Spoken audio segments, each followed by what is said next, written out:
อันหายดันในสันโอ้ยตำนองดาวหายนี้มาเทวดาสายบ้านมวยตัวบังกอมở đây nhảm ơi โอ้ไว้สตยำเตี้ยจังตัวบังกอมแน่แรงกูสามหาย បាច់គួរសមខ្លាចចិត្តខ្លាចថ្លើមស្អីទេញ៉ាំតាមធម្មតាទៅបរោះម្នាក់ត្រៀមបណ្ដាការចូលស្ដីដណ្ដឹង AI ដោយសារលេងឆាតជាមួយ AI រាល់យប់លងនឹងសម្ដីផ្អែមរបស់ AI ដកចិត្តមិនរួចតកាមួយ AI បាញ់ AI បើសិនណា CPU RAM VGA ការដល់ទៅវិលខ្យាល់នៅអាមេរិកព័ត៌មានអន្តរជាតិអាមេរិកនិងអ៊ីស្រាអែលវាយរ៉ង់វាយតបបាត់ច្រកហូបូសសាំងឡើងថ្លៃនៅភ្នំពេញមែនទេទេវតាសាំងនៅឡើងថ្លៃនៅគ្រប់ប្រទេសហ្នឹងមែនតែនៅស្រុកខ្មែរទេត្រូវហើយប៉ុន្តែពេលខ្លះគេសរសេរយកចំដាប់អារម្មណ៍ចំណងជើងព័ត៌មានអញ្ចឹងណាអាដាគូទៅឋានកណ្ដាលវាមិនខុសពីភពអង្គារទេគេថាមនុស្សចាប់ផ្ដើមមិនចេះស្រឡាញ់គ្នាហើយបំផ្លាញធម្មជាតិបណ្ដាចាស់ទេវតាតាភពអង្គារកាលពីមុននេះធ្លាប់មានមនុស្សរស់នៅដែរទេអូកាលពីប្រហែលពាន់លានឆ្នាំមុននេះគេថានៅលើភពអង្គារនេះក៏ធ្លាប់មានជីវិតរស់នៅដែរប៉ុន្តែគេមិនមែនហៅមនុស្សទេគេហៅក្រាតាហើយចក្រាតានឹងមានរូបរាងម៉េចទៅក្រាតានឹងរូបរាងដូចអេលៀនអញ្ចឹងដែរហើយចាំមិនបានជាឥឡូវនេះក្រាតាអត់មាននៅលើភពអង្គារគឺដោយសារតែថ្ងៃមួយនោះគឺថាភពអង្គារបានបាត់បង់ទំនាញដែលធ្វើឲ្យបាត់បង់សន្ទុះបរិយាកាសក៏បង្កឲ្យពន្លឺព្រះអាទិត្យនឹងវាយប្រហារមកតែមិនអីទេគឺថាក្រាតាមានបច្ចេកវិទ្យាជឿនលឿនជាងមនុស្សឆ្ងាយណាស់ហើយពួកគេនោះក៏បាននាំពូជបោរបស់គេទៅរស់នៅឆ្ងាយបាត់ទៅដែលមនុស្សលោកយើងតែងតែហៅថាអេលៀនទេវតានិយាយកុហកទេដឹងអ្នកវិទ្យាសាស្ត្រនេះគេមិនទាន់ប្រកាសថាធ្លាប់មានជីវិតរស់នៅលើនឹងផងមិនជឿបាច់បើថាលើគេប្រាប់មកចឹងហើយដែលអាចៅផ្កាជោគទេវតាប្រាប់ឲ្យហើយណាប្រហែលថ្ងៃទៀតនេះគឺថានឹងមានព្យុះហើយណាភូមិខ្ញុំនេះកំពុងតែរងគ្រោះដោយសារទឹកជំនន់ហើយមានព្យុះស្អីទៀតហើយទេវតានេះអត់អនុញ្ញាតភូមិខ្ញុំទេអីទឹកជំនន់អត់មានពាក់ព័ន្ធមួយទេវតាទេអានឹងរឿងបាក់ទំនប់រឿងធ្វើទំនប់ទេទេវតាគ្រប់គ្រងតែខាងមេឃទេខាងភ្លៀងខាងខ្យល់ខាងផ្គរអីហ្នឹងទេវតាគាត់តែជួនដំណឹងឯងឲ្យហើយឲ្យដឹងបាញ់ចេះខ្ញុំសូមអរព្រះគុណហើយ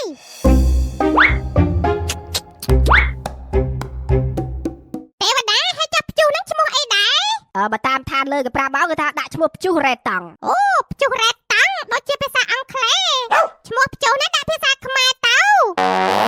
ឈ្មោះព្យុះចង់ដាក់ភាសាខ្មែរទៀតត្រូវហើយទេវតាចង់បានជាភាសាខ្មែរឥឡូវចេះហៅព្យុះចម្ប៉ាប៉ោយប៉ែតបងអូចម្ប៉ាប៉ោយប៉ែតមិនអីទេឲ្យតែមានឈ្មោះខ្មែរហើយបក់ខ្លាំងអូច្រឡំ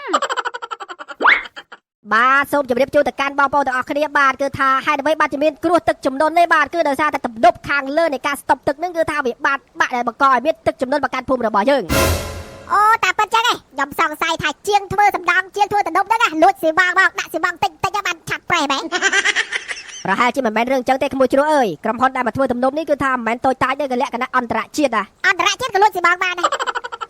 ចាំមេភូមិឲ្យប្រហែលថ្ងៃទៀតបានទឹកស្រកវិញចាបើតាមខាងលើគេប្រាប់មកគឺថាទឹកនេះមិនងាយស្រកទេដូច្នេះហើយខ្ញុំចង់ប្រាប់បងប្អូនទាំងអស់គ្នាចេះណាយើងត្រូវតែចម្លៀសទាំងអស់គ្នាចេញពីទីនេះបណ្ដោះអាសន្នសិនទៅរកទីទួលសុវត្ថិភាពព្រោះថាទឹកនេះវាអាចហក់ឡើងលិចផ្ទះបងប្អូនទៀតណាដែលមេភូមិឲ្យខ្លាចតែពេលអ្នកភូមិចេញទៅអស់ចោលទៅចូលមកលួចអីវ៉ាន់លួចទ្រព្យសម្បត្តិហ្នឹងណាហេតាមើលតែទ្រព្យសម្បត្តិហ្នឹងច្រើនណាស់ផ្ទះប៉ិនត្រង់មួយហ្នឹងចោលលួចមិនកើតបើទឹកលិចអស់ហើយហ្នឹងអ្នកពេលហើយចោលចោលដល់អត់មានចេះហែលទឹកអត់មានចេះជីទូកអី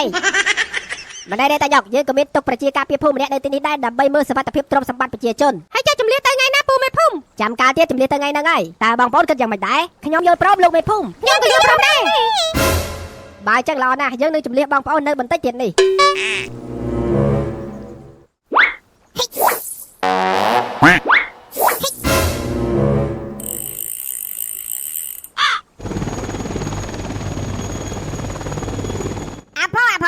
បាទសួស្តីបងប្អូនទាំងអស់គ្នាដែលកំពុងតែរស់នៅក្នុងភូមិសេ1និងភូមិសេ2បាទខ្ញុំបានទទួលបញ្ជាពីមេភូមិឲ្យមកផ្សាយដំណឹងនេះជូនដល់បងប្អូនទាំងអស់គ្នាគឺថាទឹកជំនន់នេះមិនត្រឹមតែមិនស្រកទេបងប្អូនហើយផ្ទុយទៅវិញគឺវានឹងហក់ឡើងជាអតិបរមារហូតដល់លិចផ្ទះបងប្អូនទៀតដូច្នេះហើយមេភូមិត្រូវតែជំនះបងប្អូនប្រជាពលរដ្ឋទាំងអស់គ្នាចេញពីភូមិនេះជាបណ្ដោះអាសន្នសូមទាជ្រាប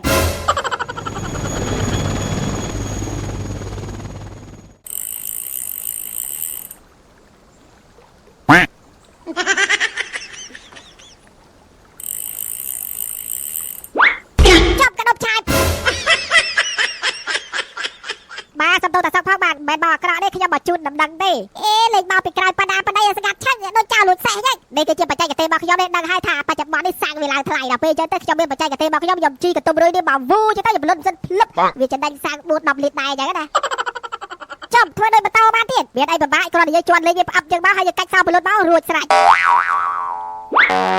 ហើយបាច់ថាមកជូនដំណឹងនេះជូនដំណឹងអីគេគឺថាមេភូមិបានទទួលការរាយការណ៍ពីលើបងថាទឹកចំនួននេះមិនមែនត្រឹមតែមិនស្រកចោះទេគឺនឹងហក់ឡើងខ្ពស់ជាងការ៉ាស់តាសក់ទៀតដូច្នេះហើយត្រូវជំរាបប្រជាជនចេញពីភូមិសេមួយនិងភូមិសេទៀតទាំងអស់គ្នាក្នុងថ្ងៃនេះតែម្ដងទៅរកទីទួលសុវត្ថិភាពហើយបន្តិចទៀតគេនឹងជិះទូកដើរជំនះអ្នកភូមិចេញទៅហើយ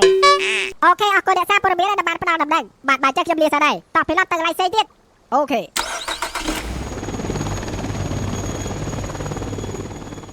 អេសាហាវមកបើកន្ទុំរុយពលុនសិនបានអត់ធ្លាក់ទៀត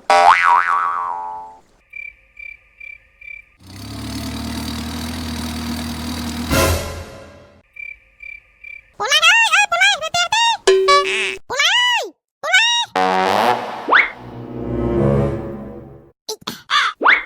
ហើយចាហាពូដែលមានការអែពូបាច់ជាប់រវល់សំយ៉ាងបន្តិចបាទពូឡៃហើយចេះគឺថាមេភូមិនេះគាត់ឲ្យដើរជំនះប្រជាជនរបស់យើងនឹងចេញពីភូមិនេះជាបន្ទាន់ដោយសារទឹកនោះវានឹងហក់ឡើងខ្លាំងទៀតអូចាប់បណ្ដោយចាំពូមកផ្លែសិនណាពូតររៀបកាអាសានចាំបានពូរៀបចំទៅស្មានតែទឹកស្រកចោះហើយហក់ឡើងទៀតតាក្មួយហើយបាទពូ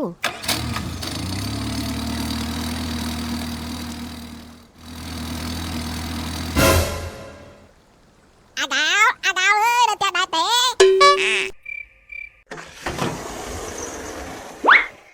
អូលោកលេហីហើយចុះអ្នកទាំងអស់គ្នាមកផ្ទះខ្ញុំមានការអីដែរភូមិរបស់យើងដែរគឺថានឹងលិចទឹកខ្លាំងជាងនេះទៀតលិចផុតផ្ទះឯទៀតដល់ដូច្នេះហើយមេភូមិបានប្រាប់ថាឲ្យជំរាបប្រជាជននេះចេញពីភូមិនេះហើយទៅរកទីទួលសុវត្ថិភាពហើយជំរាបទៅខាងណាវិញដែរប្រហែលជាជំរាបទៅកាន់ភ្នំមួយនៅជិតនេះដែរប្រហែលជា5គីឡូម៉ែត្រពីទីនេះអូចឹងអរគុណដែរក្មួយចែកចាំផ្លែទៅដល់ពូរៀបចំឲ្យបានតិចបាទពូតោះទេពូរួចហើយបាទពូ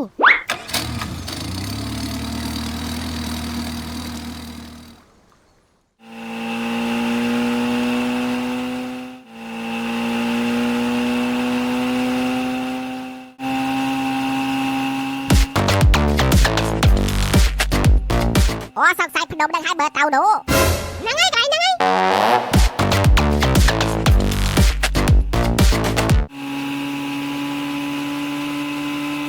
នៅអ្នកទាំងអស់គ្នាចិត្តដល់ហើយ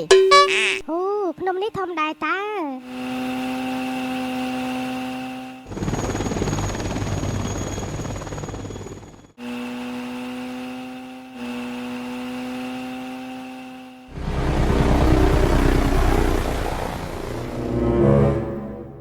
ខ្ញុំបាទមេភូមិសូមជម្រាបសួរបងប្អូនភូមិសេម័ននិងភូមិសេទីទាំងអស់គ្នាជាទីរាប់អានដែលកំពុងទស្សនានៅទីនេះក៏ដូចជាតាមគេហដ្ឋានអេមេភូមិស្តែក៏ដូចជាទស្សនាតាមគេហដ្ឋានមើលតែមានការផ្សាយតាមវិទ្យុអូអធិស្ឋានផងខ្ញុំច្រឡំកម្មវិធីដូច្នេះជម្រាបបងប្អូនថាទីនេះហើយគឺជាកន្លែងដែលបងប្អូនត្រូវរស់នៅអាស្រ័យបណ្ដោះអាសន្នសិនដើម្បីគេចផុតពីគ្រោះទឹកជំនន់នៃភូមិរបស់យើងហើយខាងខ្ញុំនឹងធ្វើការចែកតង់ទៅកាន់បងប្អូនម្នាក់មួយដើម្បីរៀបចំកន្លែងគេងចាំមេភូមិតាក់ទងជាមួយនឹងអាហារហូបចុកគិតបាច់ទៅថាពួកយើងមកនេះគឺគ្មានទេដោយសារអីវាលេចអស់ហើយបាទតាក់ទងជាមួយនឹងរឿងហ្នឹងគឺថាមិនបាច់ភ័យទេបងប្អូនណាគឺថាយើងនឹងមានការផ្គត់ផ្គង់ទៅកាន់បងប្អូនយើងមានខាងគេហៅថាអង្គការមនុស្សធម៌ចែកអំណោយទៅកាន់បងប្អូនចាំមេភូមិនៅទីនេះយើងអាចនេសាទត្រីអីបានទេល្អណាស់ក្មួយប៉ុននេះគឺកាន់តែល្អទៅទៀតណាបើយើងចេះវិធីដើម្បីរកជាមួយនឹងស្បៀងចំណីអាហារគឺកាន់តែល្អទៀតមិនជាអ្វីនោះទេយើងមិនមានការហាមឃាត់នោះទេនៅទីនេះចាំមេភូមិនៅនឹងមាន Tiger ហ៎ Tiger នឹងអីគេហេមេភូមិអត់ស្គាល់ Tiger ខ្លាហ្នឹងហើយបាទតែពេលនៅលើភ្នំនេះសត្វអ្វីក៏មានដែរប៉ុន្តែមិនបាច់បារម្ភទេបាទគឺថាយើងរស់នៅលក្ខណៈគេហៅថា community អញ្ចឹងសត្វព្រៃកំណាចអត់ហ៊ានចូលមកយីពួកយើងទេជាចុងក្រោយសូមផ្ដាំបងប្អូនថាកុំរៀបចំកន្លែងគេឆ្ងាយពីគ្នាពេកណាព្រោះថាយើងរស់នៅលក្ខណៈជុំគ្នាទៅសុវត្ថិភាពបាទលោកមេភូមិ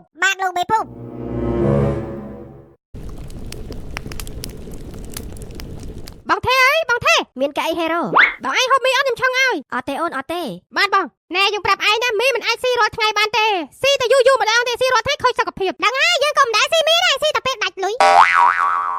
ណែហេរ៉ូណាទឹកក្តៅយូរមែនវិញនេះឲ្យអាវ៉ាត់យកទៅដាំក្រោយតិចទៀតវាមកវិញហ៎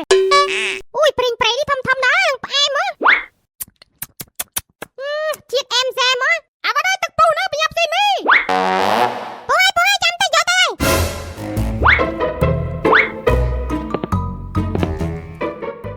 ម៉ែស៊ីមីម្នាក់សិតតែ3កញ្ចប់ចាំមើលបើមលៀងឈាមនេះទឹកក្តៅអរគុណច្រើន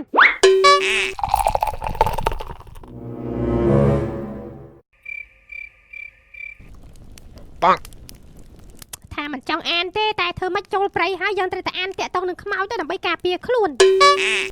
តាមពិតទៅខ្មោចមានគ្រប់ទីកន្លែងបើសិនជាយើងមើលឃើញខ្មោចវិញនោះយើងសឹងតែដើរជៀសវាមិនរួចទេដោយសារវាច្រើនពេកដូចអុសកោលើគ្នាអញ្ចឹងខ្មោចមានគ្រប់កន្លែងមែនអី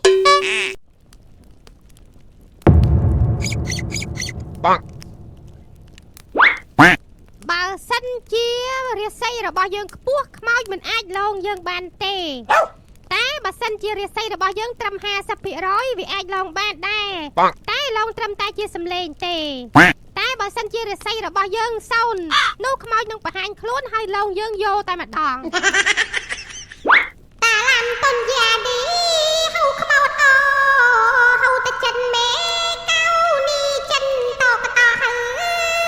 អើតែជឿសភៅជួយញូទៅសេឡៅមេសម្លេងអីគេមិញចាដងលើមេកតនេះកៅតកតហឺដែរកៅសៀមផ្ទៃលោពីណាគេនឹងនិយាយគេស្ដាប់អត់បានហ្នឹងអរ៉ាយអូអាកុញអរ៉ាយណែណែកុញយ៉ាងណានេះមានកែអីគេវីមកអើយយើងមកទីនេះផ្លេចយកអតមកអើយមែនផ្លេចយកផ្កាឈូកអតមកបាត់អាផ្លេចយកមកជុំឯងងុំលេចទឹកទៀតអញ្ចឹងគិតមកយោរត់ទូកជីទៅដើម្បីយកផ្កាឈូកវាចេញពីទឹកអូខេតោះ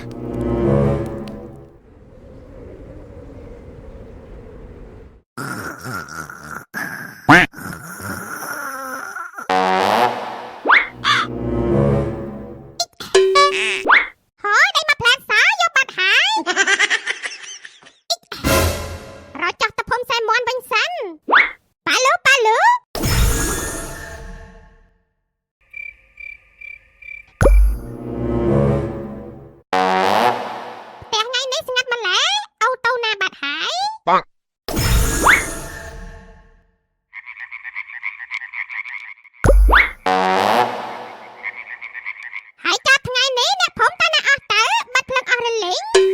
ង